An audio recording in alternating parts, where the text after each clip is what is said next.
Nagmistulang dagat ang kalsadang ito sa Calatagan, Batangas dahil sa taas ng baha. Sa lakas ng ragasan ng tubig, kinailangan pang gumamit ng traktor para mailikas ang mga residente. Dahil na rin sa walang tigil na ulan, gumuho ang bahagi ng bundok na ito sa Sitio Ibaba sa Barangay Luksuhin ng nasabing bayan.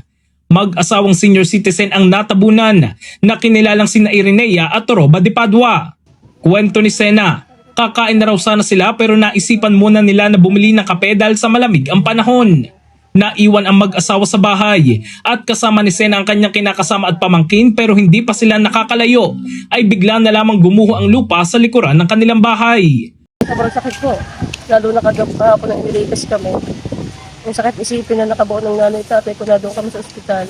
Gusto ko sisihin sa sarili ko kasi sabi wala rin ako magagawa kung nagkataong naroon kami lahat. Sabon din kami, 5 kaming na doon. 40 years na raw silang nakatira sa lugar at ilang malalakas na bagyo na ang nagdaan kaya di nila akalain na guguho ang lupa. Hindi ko talaga lubos maisip na guguho ang bundok. Dahil dumadaan naman ho ang mga malalakas na bagyo, mga Yolanda. Hindi kami na ano dyan eh. Sa lahat nga po ng pag magbabagyo kami yung safe dahil mataas ang presyo namin, hindi kami binabaha. Pero ito sa isang idlap, ganyan nangyari sa amin. Hindi ko talaga inaasahan. Patuloy naman ang search and retrieval operations ng mga otoridad para mabilis na ma-recover ang katawan ng 2 senior citizen. Pahirapan naman sa operasyon dahil sa makakapal na putik at nagkalat na mga sanga ng puno. Bali, naging challenge talaga natin dito yung makapal na putik. Yung mga gumuhong bahay na ipit siya doon sa malaking puno ng mangga. Kaya hindi rin maggawa ng ating mga rescuer na matanggal iyon. Pag kukuha nila ng putik, bumabalik lang. Tapos napakadelikado pa ng lugar, posible pa rin siyang gumuho kapag pumatak ulit ang ulan. Samantala sa kauna-unahang pagkakataon, ngayon lamang raw nakaranas ang bayan ng Calatagan ng matinding pagbaha. Maraming malalakas na bagyo ang nagdaan pero hindi naman kasintindi ng hagupit ni Christine ang naranasan. Grabe, sobra. First time nangyari dito sa bayan ng Calatagan, sa Tinangal-Tagal.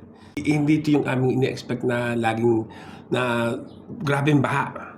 Maraming barangay ang nalubog sa baha gaya na lamang ng Luksuhin na halos lampas tao.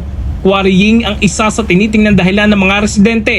Pero ayon sa mayor ng Calatagan, tuloy-tuloy na pag-ulan na sinabayan pa ng high tide ang nagpabaha sa maraming lugar sa bayan.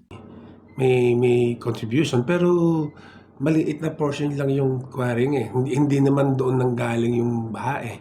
Kasi galing buong Calatagan eh.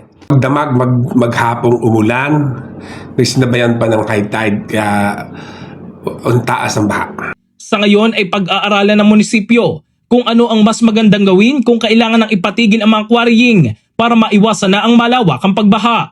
Bukod sa Calatagan, nakaranas rin ng matinding pagbaha ang mga bayan ng Lian, Balayan at Nasugbu. Maraming mga puno ang nabuwal at ilang kalsada ang nasira.